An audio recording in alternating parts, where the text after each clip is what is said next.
Welcome to the real world, devoid of the decorations of positive thinking and cozy fairy tales about justice. If you believe that politeness will protect you and that your moral principles are armor, you have already lost. You are a biological machine functioning in an aggressive environment. Right now, while you are reading these lines, someone in your circle is measuring the depth of your emotional cracks to use them as a lever. Social interaction is not an exchange of pleasantries. It is a continuous struggle for dominance, where composure is the only valid resource. Those who break become fodder. Those who maintain icy control write the rules of the game. I am not here to empathize with your traumas. I am here to dissect the mechanisms of your suppression and teach you to turn your fear into a tool of cold calculation. We are beginning the investigation of your vulnerability. If you recognized yourself or your past reactions in the described patterns or character behaviors, place a plus in the comments. This is not a sign of weakness, but the first signal that your brain has begun the process of deconstructing old habits. Chapter 1. The effect of social isolation and dominance in the pack. 1. Phase. The clash. The evening in the country house was saturated with the smell of expensive tobacco and a barely perceptible aroma of fear. Ethan sat in a leather armchair, feeling the gazes of those present flow toward him like drops of mercury. In the center of the room stood Marcus, a man whose capital was measured not only by digits in the bank, but also by the number of reputations he had crushed. "You know, Ethan," Marcus's voice was velvety, but behind it hid the clatter of steel. He paused, intentionally prolonging the silence.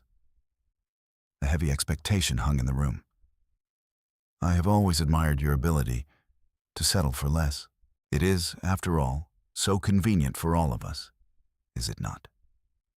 Marcus looked around at the guests. Sarah nervously bit her lip. James looked away, examining his glass. The silence began to press against Ethan's eardrums. He felt his shirt collar becoming tight. "You do not mind, do you, if we transfer your project to the logistics department?" Marcus continued, stepping into Ethan's personal space. "They need people there with your humility." Subtext: I am publicly castrating your authority. If you remain silent, you admit defeat. If you start making excuses, you confirm my power. Ethan felt the blood rush to his face. His inner voice screamed, "Say something. Defend yourself." But the muscles of his jaw seemed to have turned to wood. Marcus looked directly into Ethan's pupils. His eyelids were relaxed, the sign of a predator who is certain the prey will not run away. 2. Phase. Psychological X-ray. What is happening to Ethan is not just an awkward situation. This is a classic cognitive suppression through the mechanism of social triangulation. Marcus uses those around him as silent witnesses, creating a vacuum of support. Neurochemistry. At this moment, Ethan's brain is flooded with cortisol. The amygdala sends a freeze signal. This is an evolutionary mechanism. When a predator is too large, any movement can provoke an attack. But in a social context, the freeze reaction is a surrender. The attack mechanism. Marcus uses the pause as a weapon. In a social hierarchy, the one who endures a longer pause without showing signs of anxiety is automatically perceived as the dominant individual. Information vacuum. Marcus does not ask a question. He asserts a reality. He deprives Ethan of context, forcing him to choose between aggression and submission. 3. Phase. Psychological precedent. The behavior of the guests and Ethan's state perfectly illustrate Solomon Asch's experiment on conformity, 1951. Ash proved that an individual is ready to betray their own perception of reality if the group broadcasts a different position. In the experiment, subjects named an obviously incorrect line length simply because staged participants before them had done the same. Marcus created an artificial reality for Ethan, in which he is an outsider. The guests, like the participants in Ash's experiment, confirmed the legitimacy of Marcus's attack with their silence. Ethan begins to doubt his own right to resist, because the social pressure of the group suppresses his logical centers in the prefrontal cortex. His brain literally tells him, if everyone is silent, it means Marcus is right. If you speak out against him, you will be expelled from the pack. And for our biological self, expulsion is equal to death. 4. Phase. The counter-strike. Ethan did what Marcus did not expect. He did not start making excuses, and he did not show aggression. He slowly placed his glass on the table, completely focusing on the sound of the contact between glass and wood. This sound returned him to the here and now, breaking the cortisol loop. Ethan looked Marcus directly at the bridge of his nose. This technique disorients the interlocutor, as they cannot focus their gaze. Marcus, Ethan said in a calm, deep voice, devoid of high frequencies. Your attempt to disguise a management crisis as my modesty is a rather primitive move. Let us talk about the figures you are trying to hide with this performance. He did not argue about his personality. He destroyed the opponent's frame by transferring the emotional attack into the plane of hard pragmatism. Ethan's internal monologue. His pupils constricted. He did not expect a systemic answer. He was counting on my emotions. Emotions are the fuel for his dominance. I have turned off the tap. Lesson number 1. Never accept the proposed tempo of a conversation. The one who sets the rhythm owns the situation. If they press you with silence, double it. If they provoke you into emotions, respond with technical details. 5. Phase. Sensory immersion. The air in the room seemed to become denser. Ethan felt the cold of the condensation on his fingers. Marcus froze. His hand, reaching for a cigar, trembled for a moment. It was a micro-movement, invisible to an ordinary person, but for Ethan, it became a signal. The armor had cracked. The light of the chandelier reflected in the eyes of those present, who were now looking not at a victim, but at 2 gladiators. The silence ceased to be suffocating for Ethan. Now it had become his territory. He physically felt the power in the room flowing from the center toward him, like an invisible stream of icy water. We continue the dissection. If the first chapter concerned social hierarchy in a group, the second transfers us to the most dangerous zone, intimate proximity. Here, protection is usually removed, and trust turns into an open port for the injection of malicious code. Many believe that love is a refuge. For a predator, however, it is an ideal laboratory for the deconstruction of another's personality. Chapter 2. The Fog of Gaslighting and the Destruction of Reality 1. Phase. The Clash. The kitchen was sterilely clean, except for 2 cups of cooled coffee. Sophie stood by the window, feeling a slight tremor run through her shoulders. An hour ago, she had found a receipt from a jewelry store in Oliver's jacket pocket for a ring she had never seen. Oliver, I just want to understand what this is. Her voice wavered as she held out the piece of paper. Oliver did not even look at her. He continued slowly slicing an apple. The knife entered the pulp with a dry crunch. His movements were calculated, almost meditative. Sophie, we have already discussed this. Are you starting again? He raised his gaze to her, in which one could read not irritation, but a deep, almost paternal pity. Your forgetfulness is becoming frightening. What do you mean, disgust? I am seeing this for the first time. Sophie felt the reality beneath her feet beginning to liquefy. We talked about it on Tuesday, when you were in that state. Oliver made a barely perceptible pause, emphasizing the word state. You asked me yourself to take this ring for repair for your mother. You were crying, Sophie. Have you really pushed this out of your memory again? Subtext. I do not deny the fact of the receipt's existence.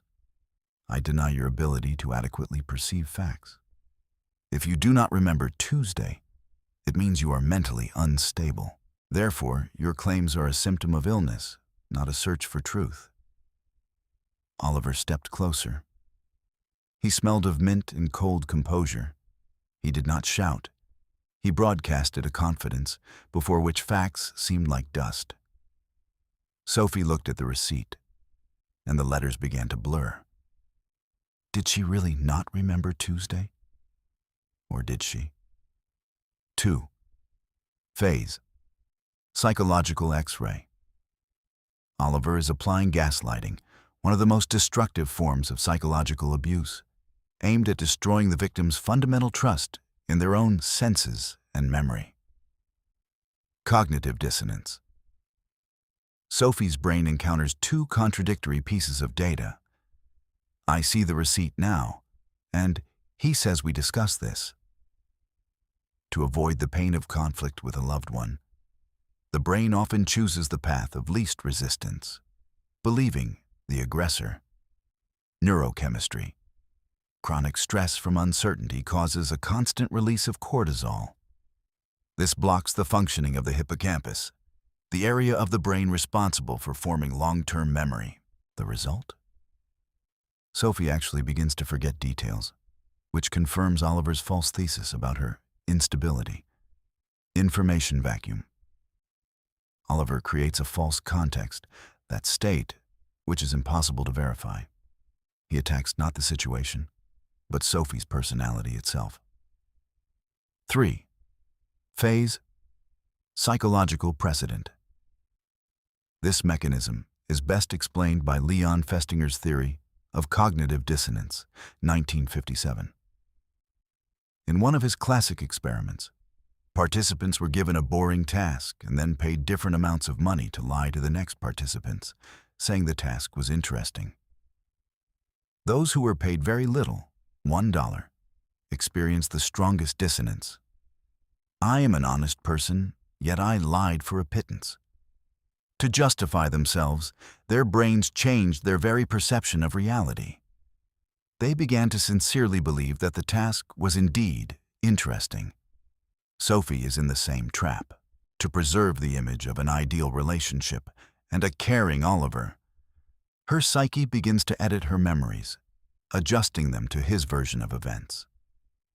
She chooses to believe in her illness, because believing in Oliver's betrayal would destroy her world to its foundations. 4. Phase. The counterstrike. Sophie closed her eyes. She remembered a rule she had once heard in a forensic psychology podcast. Facts do not need interpretation. She did not start arguing about Tuesday. She did not start making excuses for her memory. She simply placed the receipt on the table and took a step back, restoring physical distance. Oliver, she said, looking him directly in the eyes, ignoring his sympathetic expression. Let us leave my states to the doctors. Right now there is only this receipt. The date on it is today, 14/15. At that time, you were supposed to be in a meeting. If you cannot explain this with facts, I accept this as a lie. Further discussions of my memory are meaningless. She applied radical pragmatism. She refused to play on the field of emotions, where Oliver is the master, and transferred the dialogue into the plane of legal precision. Sophie's internal monologue. My heart is pounding. I feel my legs giving way. But I will not let him see it. His composure is a mask. If I stop doubting myself, his mask becomes useless. Lesson number 2. In an argument with a gaslighter, never defend your sanity. As soon as you begin to prove that you are in your right mind, you acknowledge the other person's right to be your judge.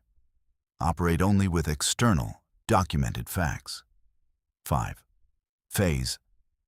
Sensory immersion. Silence reigned in the kitchen, broken only by the steady hum of the refrigerator.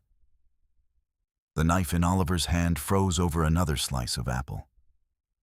The air seemed to become thin, as if high in the mountains. Sophie saw a thin vein pulsing on Oliver's temple. She was no longer a victim with fog in her head. She had become an observer. The light of the lamp above the table now seemed not cozy, but surgical, exposing every false intonation in his voice. She felt the cold of the granite countertop under her palm, a hard, indisputable fact in a world of his illusions. Empathy is not a virtue. In the world of social predators, it is a vulnerability through which your resources are drained. If you are an understanding person, you are an ideal target. Your need to be good or useful is merely a leash held by someone who is devoid of such sentiments. We move into the space of the office terrarium, where exploitation is disguised as team spirit and common goals. Chapter 3. The Empathy Trap and Professional Exploitation 1. Phase. The Clash. The office was sinking into twilight. Liam looked at the monitor screen, where the figures of the report merged into a gray mass. His workday had ended 3 hours ago, but he was still here. The office door opened, and Mr. Harrison entered. He did not turn on the overhead light, preferring the soft glow of Liam's desk lamp. "Liam, are you still here?" Harrison placed his hand on Liam's shoulder. The hand was warm. The gesture was confident, almost paternal. "I appreciate your dedication. Few people in this department understand that we are currently on the brink. If we do not submit this audit by morning, the company will lose the contract, and people will lose their jobs." Subtext. I am shifting the responsibility for the survival of the entire structure onto your shoulders. If you refuse, you will be to blame for the dismissal of your colleagues. Harrison sighed. His shoulders slumped slightly, a demonstration of false vulnerability. "My daughter is performing in the theater today. I promised to be there. But how can I leave, knowing the position you are in?" He paused, looking at Liam with hope. "But I know that you are the only one who can bring this to perfection. You will not let the team down, will you, Liam? We are, after all, a family." Liam felt a familiar sense of guilt spread through his chest. His own plans for the evening, a dinner with his fiancée, for which he was already late, suddenly seemed selfish and petty against the backdrop of saving the company. Liam's internal monologue. "He believes in me. If I leave, I will look like a traitor. Harrison has done so much for my promotion. I cannot say no. But why do I feel so sick?" 2. Phase. Psychological X-ray. Harrison is conducting a masterclass in emotional blackmail and the use of the principle of reciprocity, false vulnerability, by demonstrating his family problem, daughter at the theater. Harrison makes Liam feel strong and saving. This is a neurochemical trap. Liam's brain produces oxytocin in response to trust, which blunts critical thinking. Identification with the aggressor. By calling the company a family, Harrison erases the boundaries between a professional contract and personal obligations. In a family, exploitation is called mutual assistance. Cognitive distortion. Sunk cost fallacy. Liam has already spent 3 extra hours. His brain dictates, Since I am already here, I must finish to the end, otherwise the time spent will have no meaning. 3. Phase, psychological precedent. Harrison's actions rely on Dennis Regan's classic experiment, 1971, on the principle of reciprocity. In the course of the study, a subject and a staged participant, Joe, performed a task. At some point, Joe brought the subject a bottle of cola, an unsolicited favor. Later, Joe asked the subject to buy lottery tickets from him. The results showed people bought twice as many tickets from the one who had done them a pennyworth favor, even if they did not like Joe. Harrison is selling Liam a lottery ticket, the status of an indispensable family member for the price of his personal time and health. Liam feels obligated to repay the debt for the praise and the illusory trust that Harrison has advanced to him. 4. Phase, the counterstrike. Liam felt a cold sting of realization. He remembered that Harrison says this to every employee when it is necessary to close the holes in his own inefficient management. He did not start making excuses. He slowly removed Harrison's hand from his shoulder, a gesture that broke tactile control. "Mr. Harrison, I understand the criticality of the situation with the audit." Liam spoke evenly, looking at the screen rather than into his boss's eyes. "That is exactly why I prepared all the key data by 1800. The remaining part is a routine compilation that a duty analyst can do. My contract ends at 6. I am leaving in 10 minutes.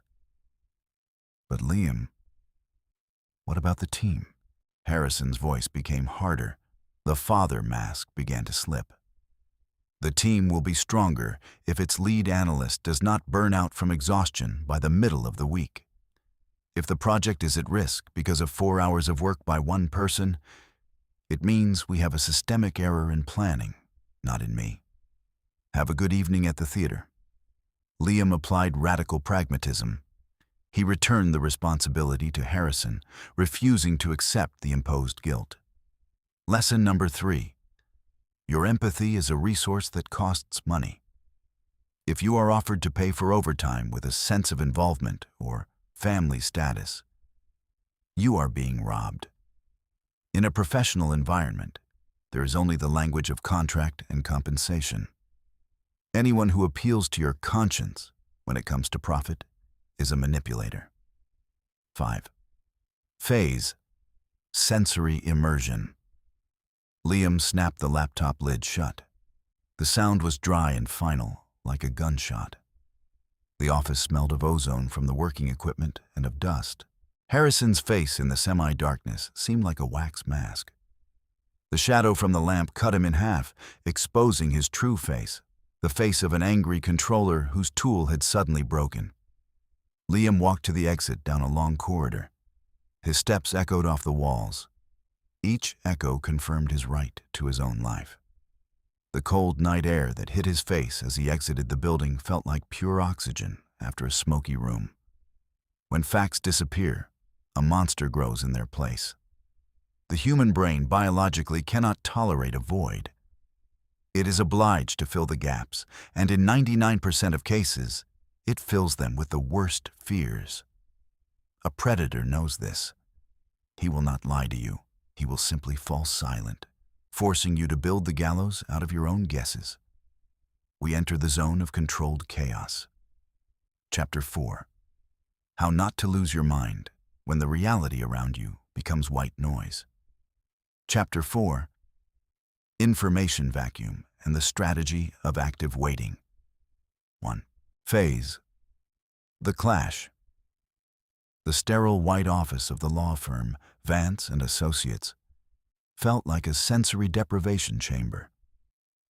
Nathan sat on a hard chair, feeling the cold of the air conditioner creeping under his skin. Opposite him sat Mr. Sterling, a lawyer whose face resembled a frozen plaster mask. Sterling placed a thin folder in front of Nathan. He did not open it. He simply placed his long, dry fingers on it. "Nathan, We both know why you are here. Sterling's voice was quiet, almost a whisper. We have materials. Sterling fell silent. He did not specify what materials. He simply looked at Nathan without blinking. The silence stretched on. 10 seconds. 30. A minute. It was so quiet in the room that Nathan heard his own pulse in his ears. And what do you intend to do with this? Nathan could not endure it. His voice sounded too high, betraying him with a tremor at the end. Sterling slightly tilted his head. The corner of his lips twitched, almost imperceptibly. And what, in your opinion, should we do, considering the seriousness of the situation?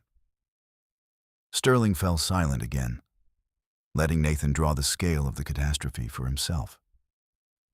Subtext: I might have an empty folder, or I might have proof of your downfall. I will not give you information. I will force you to give yourself away while you try to guess what I know. Nathan's internal monologue. What does he have? That recording from the club? Or the transaction report? If I start making excuses for the club now and he has the transactions, I will betray myself twice. Why is he silent? Damn, this chair is so uncomfortable. Sterling sees that I am sweating. I must say something. This silence is killing me. 2. Phase. Psychological X-ray. Sterling is using the strategy of information deficit. This is a supreme form of dominance based on the instinctive human fear of uncertainty. Cognitive suppression. When the brain does not receive data, it switches to a mode of hypervigilance. The prefrontal cortex, responsible for logic, shuts down, handing over control to the limbic system. Nathan is no longer thinking strategically. He simply wants to end the torture of the unknown. Projection effect. Sterling forces Nathan to project his secret fears onto the empty folder. The victim themselves becomes their own investigator. Neurochemistry. For the brain, the expectation of punishment is more painful than the punishment itself. The release of adrenaline demands action, fight or flight. No, there is nowhere to run, and one cannot fight. Nathan begins to run inside his consciousness, giving off micro-reactions that Sterling reads as a map of his vulnerabilities. 3.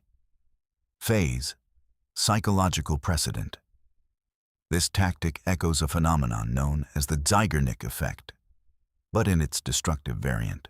Bluma Zeigarnik discovered that our brain keeps unfinished actions in tension much more strongly than finished ones. In conditions of interrogation or tough negotiations, an unfinished sentence or an unspoken threat creates an unclosed gestalt in the psyche. The brain spends a colossal amount of energy trying to complete the picture. In the 1950s, studies by Biederman showed that in the absence of visual or semantic information, a person begins to experience cognitive shock, which leads to a sharp decrease in IQ at that moment. Sterling is literally making Nathan stupider simply by depriving him of context. 4. Phase. The counterstrike. Nathan felt his fingers digging into the armrests. He took a deep, inconspicuous breath with his stomach. He is waiting for me to fill the void. I will not grant him that luxury, flashed through his mind. Nathan slowly leaned back in his chair, copying Sterling's relaxed, albeit fake, posture. He waited another 10 seconds before answering. Mr. Sterling, Nathan smiled, and it was a cold, technical smile. I appreciate your dramatic talent, but we are not at a theater audition here. If you have specific facts, state them. If you want me to guess your thoughts, sign up for a session with a medium. Until I see the contents of the folder, for me, this folder does not exist. He applied radical pragmatism and a refusal to complete the picture. He recognized the void as a void, refusing to endow it with meaning. Nathan's internal monologue. Look, old man, I have stopped twitching. Now the ball is in your court. Either reveal your cards or admit that you are bluffing. Your silence no longer has power over me. Lesson number 4. The one who asks the questions manages the process. The one who gives answers to unasked questions loses. In conditions of an information deficit, your only weapon is the demand for specifics. Never try to guess what is known about you. Force them to prove that they know anything at all. 5. Phase. Sensory immersion. In the office, the sound of the humidifier became audible. A thin, barely perceptible whistle. Dust motes danced in the beam of light, falling on Sterling's folder. Nathan fixed his gaze on one of them, using it as a fulcrum for his composure. Sterling finally removed his hands from the folder. The skin on his fingers was dry, like parchment. The silence was now working against him. Nathan saw the lawyer adjust his tie almost imperceptibly, the first sign of a loss of control. The room ceased to be a chamber. It had become a chessboard where Nathan had just refused to make a predictable move. Welcome to the most insidious trap of the human psyche, the pedestal. If you are criticized, you put up shields. But when you are praised, you voluntarily open all the locks. Flattery is not a compliment. It is anesthesia before the amputation of your will. A predator raises you so high so that the trajectory of your fall will be fatal, and your dependence on his approval will be absolute. Chapter 5. Love Bombing and the Pedestal of Wax 1. Phase. The Clash. The glass office of the startup was flooded with neon light. Leo, the lead developer, felt like a king. Beside him sat Diana, the new chief operating officer, whose appearance in the company resembled the flash of a supernova. Leo, I have reviewed your code for the system core. Diana leaned forward, and the scent of her expensive perfume mixed with the smell of overheated servers. She looked at him as if he were the only living being in the room.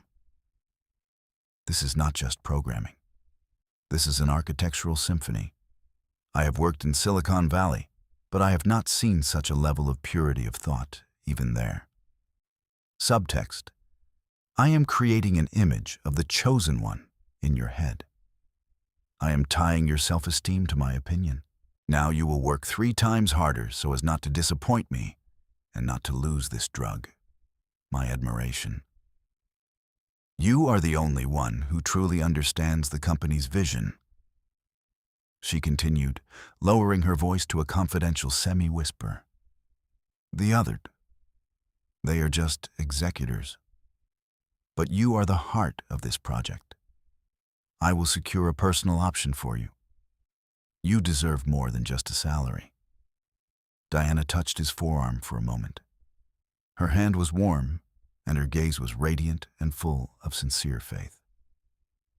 Leo's internal monologue. Finally, someone has seen my true potential. Diana is a stunning professional. Her opinion weighs more than the opinion of all these whining colleagues. I am ready to sit here until morning just so the project can take off. She believes in me. I have no right to let her down. Leo felt a pleasant warmth spread through his body. He had already forgotten about his fatigue and about the fact that Diana had not provided a single documentary confirmation of her promises regarding the option. 2. Phase. Psychological X-ray.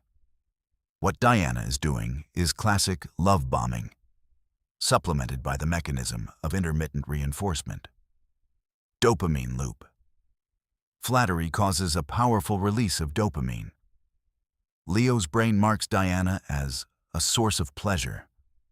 A psychological dependence arises.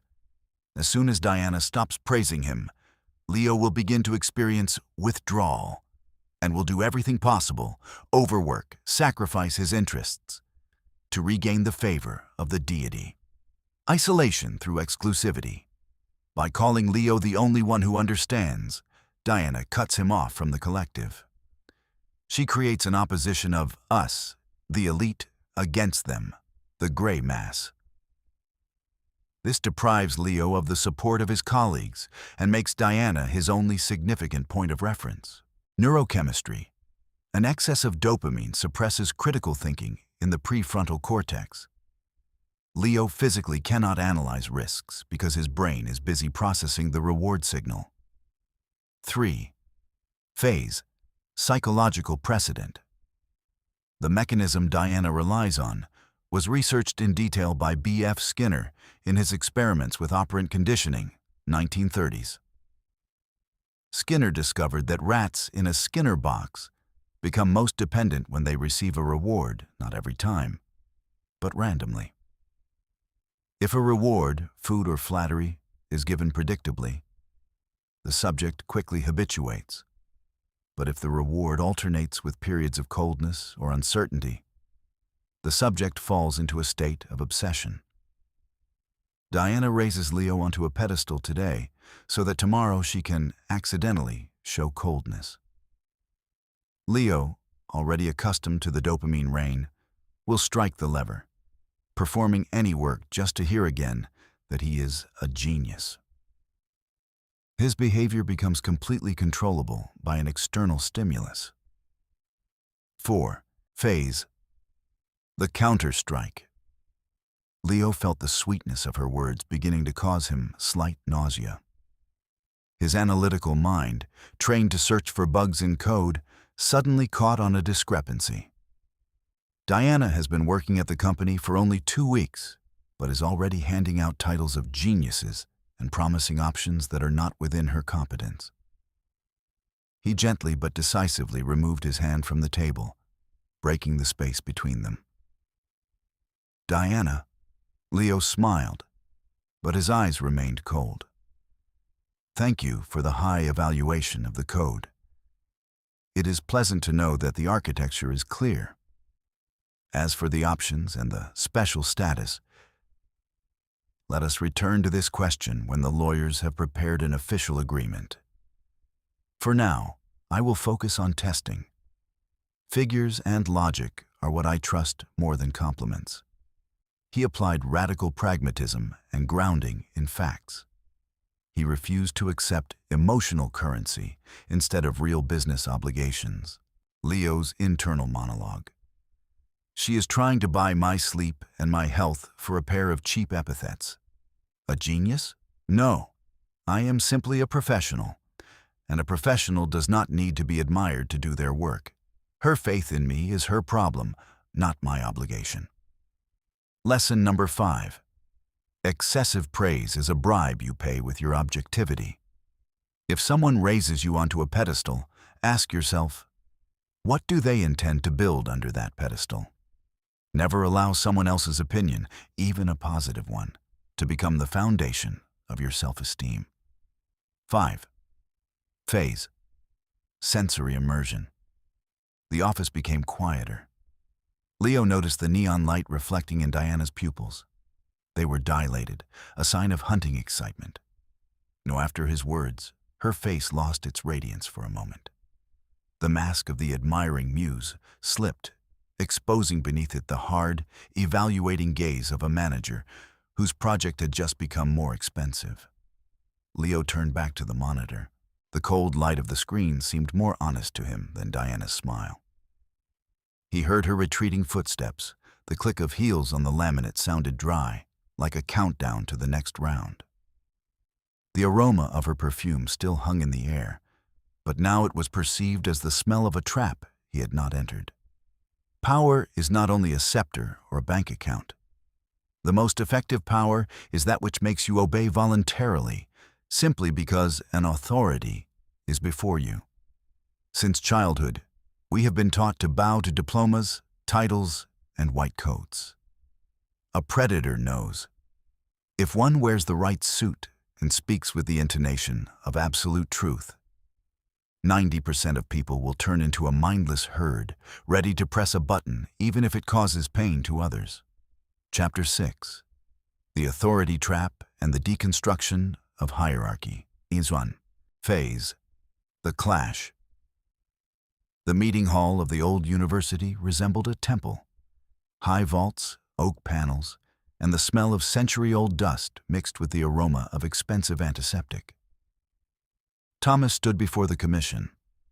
In the center of the table sat Dr. Ares, a living legend of neurosurgery, a man whose monographs were cited more often than the Bible in the Middle Ages. Thomas, your protest against the new method of testing the drug looks touching. Ares did not look at Thomas. He slowly turned the pages of the report, and every rustle of paper in the dead silence of the hall sounded like a slap. But let us be realists. You have a bachelor's degree. I have 40 years of practice and a chair on the board of directors. Subtext. Your arguments do not matter because your social status is lower than mine. I am crushing you not with logic, but with the weight of my biography. Be silent and obey. Dr. Ares finally raised his eyes. His gaze was heavy, like lead. The other members of the commission, Dr. Miller and Dr. Sarah, nodded synchronously without looking at Thomas. The silence became thick, almost palpable. We are signing the protocol now. Ares pushed the document forward. Your doubts are merely a sign of a lack of experience. You do not want a record of professional unsuitability due to emotional instability to appear in your reference, do you? Thomas's internal monologue. His voice sounds so confident. Maybe I really am mistaken. Miller and Sarah are experienced doctors, and they are silent. If I do not sign now, my career will end before it has even begun. My palms are wet. Why does it seem to me that I am committing a crime just by breathing in his presence? 2. Phase. Psychological X-ray. Thomas has become a victim of hierarchical suppression through the mechanism of symbols of authority. Dr. Ares uses the environment, the old hall, the commission, and his regalia as tools to bypass Thomas's rational filter. Cognitive submission. In the presence of a recognized alpha leader, the subject's brain often turns off critical analysis. This is an evolutionary mechanism for saving energy. The leader knows where to go. Do not waste strength on doubts. Neurochemistry. Fear of expulsion from the professional community causes a sharp spike in norepinephrine. This is a state of tunnel vision, where a person sees only two paths: to obey or to perish. The prefrontal cortex, the decision-making center, is blocked by the limbic system. Social proof. The synchronous nod of Miller and Sarah creates an illusion of unanimity. Thomas feels like a glitch in the system, which forces him to strive for conformity to restore his psychic balance. 3. Phase. Psychological precedent. This situation is a modern replica of Stanley Milgram's experiment, 1961. Milgram proved a frightening truth. Ordinary, decent people are ready to shock another person up to a lethal level of 450 volts, only because a person in a gray coat spoke in a calm voice. The experiment requires that you continue. There was no physical threat. There was only the pressure of authority. Most subjects experienced colossal stress, sweated, stuttered, but continued to press the button. They shifted the responsibility to the authority, turning into simple executive mechanisms. Dr. Ares is doing the same. He offers Thomas to remove the responsibility from himself and simply sign the paper, trusting in his experience. 4. Phase. The counter-strike. Thomas felt fear gripping his throat, but he remembered the main principle of survival. Authority is a social construct, not a biological truth. He did not look at the document. Instead, he transferred his gaze to Dr. Miller, who sat to the right of Aris, and asked the question to her, ignoring the center of power. Dr. Miller, do you also believe that side effects in the form of kidney failure in 15% of the subjects is a touching protest? Or shall we nonetheless discuss page 42 of the report, where a direct correlation with the drug is indicated? Aris tried to interrupt him, but Thomas raised his hand, a gesture that usually only a leader allows themselves. Dr. Aris, your biography is impeccable, but it cannot change the chemical formula of the drug. I am not here to evaluate your experience. I am here to evaluate the data. As long as the data says no, my signature has no value. Thomas applied radical pragmatism and decentralization. He destroyed Aris's monopoly on attention by addressing another member of the group and returned the discussion from status to facts. Thomas's internal monologue. His face turned red. He is angry. Anger is a sign that his dominance no longer works. I am not pressing the button. I decide for myself when to apply the current. Lesson number 6. Regalia and titles are decorations. Always separate the personality of the speaker from the content of what is said. If the argument, "because I said so," is the main one, you are facing not an expert, but a manipulator using your biological inclination towards submission. Question not the person, but their right to the truth without proof. 5. Phase. Sensory immersion. It became cold in the hall. Thomas heard the wall clock ticking. The sound resembled the beats of a metronome, counting down the seconds of the collapse of the old hierarchy. Dr. Aris squeezed the pen so hard that his knuckles turned white. The oak table, which had previously seemed an unshakable altar of power, now looked like just a piece of old wood. Thomas felt a strange lightness. The air, saturated with the dust of centuries, suddenly became transparent. He saw every wrinkle on Aris's face, every spark of uncertainty in Miller's eyes. He was no longer part of the herd. He had become an autonomous player in a system that had just realized its vulnerability. We have reached the final frontier. The most sophisticated method of control is not force, and it is not lies. It is the creation of a false architecture of choice. When a predator drives you into a corridor where both doors lead to an abyss, he does not just win. He forces you to take the step into the void yourself. In chess, this is called zugzwang, a position in which any move leads to a deterioration of the position. In life, it is called the loyalty trap. Chapter 7. The final move, zugzwang and the destruction of the game board 1. Phase. The clash. The rainy night outside the penthouse window turned the city lights into blurred neon spots. Julian sat on the sofa, feeling the cold leather of the upholstery soaking into him through the thin fabric of his shirt. Opposite, in the shadows, sat Arthur, a man whom Julian had called his best friend and mentor for 10 years. Arthur slowly swirled the glass of whiskey in his hand. The ice clinked quietly against the glass, the only sound in the room. "So, Julian." Arthur's voice was dry, like autumn foliage. "We have a delicate situation with that offshore account. The signature there is yours. If the audit finds a discrepancy tomorrow, it is over." He paused, letting Julian taste the encroaching catastrophe. "You have 2 paths." Arthur held up 2 fingers. "First, you take the responsibility upon yourself. Declare a technical error, and I pull you out through my connections. You will get off with a fine and a tarnished reputation, but you will remain free. Second, we do nothing, and tomorrow the police come to your house. and then I will not be able to help, as I will be defending the interests of the firm. Subtext: I set you up, using your trust.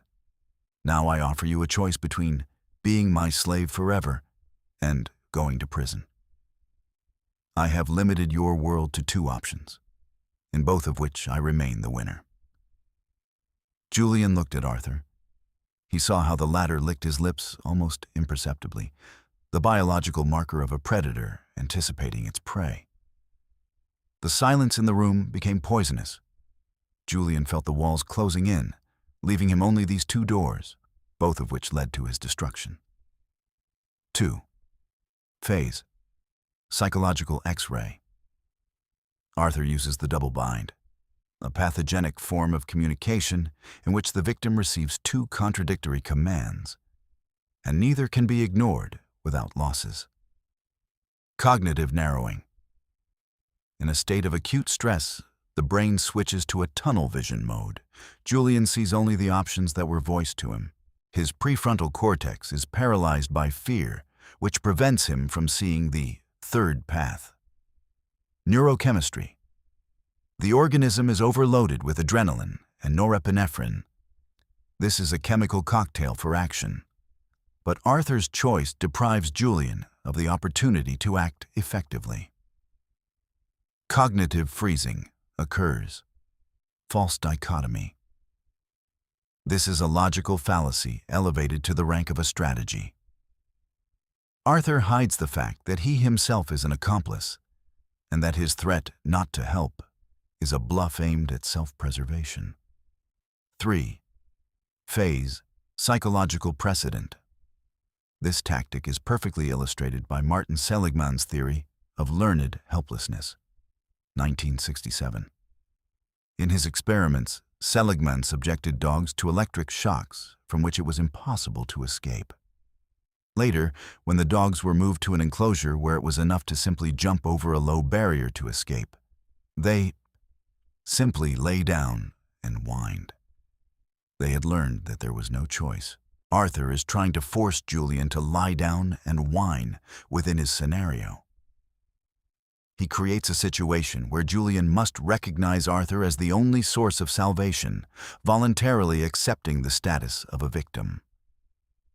Arthur knows, if a person believes they have only two bad options, they stop looking for a third, even if it is right in front of them. 4. Phase. The counter-strike. Julian felt the cold inside him replaced by an icy clarity. He realized, if he is offered a choice between two losses, it means the rules of the game were written by his enemy. And that means the only way to win is to destroy the game itself. He did not choose between confession and prison. He slowly stood up, walked to the window, and turned his back to Arthur, a gesture of absolute ignoring of the threat. "Arthur," Julian said this softly, almost with sympathy. "You have made a classic mistake.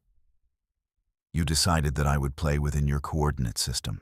You forgot that the signature on the documents is not only evidence against me, but also the key to your own downfall." He turned around. His face was devoid of emotion. "The third option is this. In 10 minutes, a copy of all the logs of your personal correspondence with that same bank will go to the prosecutor's office. If I fall, I do not fall alone. I do not choose between your doors. I am blowing up the building. Now let us discuss how we are going to fix your mistake." Julian applied radical pragmatism and a strategy of mutual destruction. He moved the conflict beyond the boundaries of the choice that was being imposed on him, and returned Arthur's own fear to him. Julian's internal monologue. "Look at him. The ice in his glass is no longer clinking. His hand is frozen. He did not expect that I would be ready to destroy everything, including myself, just so as not to submit. His trap has snapped shut on his own neck." Lesson number 7. If you are offered a choice between two evils, refuse to choose. A false dichotomy is a tool of the manipulator. Always look for the third path that destroys the aggressor's scenario. Remember, you are not obliged to answer a question in the terms in which it was asked. 5. Phase. Sensory immersion. It became unbearably quiet in the room.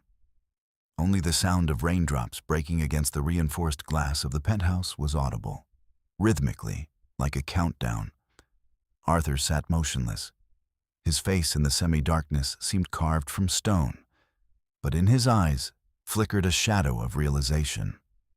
The victim had slipped off the hook. Julian felt the smell of ozone from an approaching thunderstorm. The city below seemed like an electrical circuit board through which streams of information flow. And he was now the one who had cut the main cable. The cold metal of the window frame under his hand no longer frightened him. It was the hardness of his own will, which proved stronger than any manipulation. The autopsy of your naivety is complete. We have extracted from your consciousness the remains of faith in social justice and dissected the fears that for years served as leashes in the hands of other people. Now that you see the strings by which the puppets are pulled, you can no longer be one. This is the price of insight, the sterile solitude of the one who understands the rules of the game. The world has not become kinder. Your colleagues will still try to build a hierarchy at your expense. Loved ones will unconsciously, or intentionally, use your empathy as a lever, and authorities will press with the weight of their regalia. But now, between their attack and your response, a distance has arisen. In this split-second pause, flooded with the icy light of analysis, your freedom is born. Remember, composure is not the absence of a storm. It is your full presence in its epicenter with zero emotional involvement. You are not a victim of circumstances. You are the architect of your reality. Who knows where the load-bearing walls of this building are located and how to bring them down if the scenario ceases to suit you? Go into this world without fear, but also without illusions. Look people not in the eyes, but at their motives. And when you see someone else breaking under pressure, you will not feel pity. You will feel only the satisfaction of a surgeon who knows the anatomy of this catastrophe. Your armor is now forged from pure pragmatism. Wear it with the dignity of a predator who chooses for himself the time and place for his next move. Knowledge of the mechanisms of the psyche is your main freedom. Subscribe to explore the hidden facets of human behavior together, and be sure to write in the comments which psychological pattern or strategy we should dissect next time. Let us seek the truth together.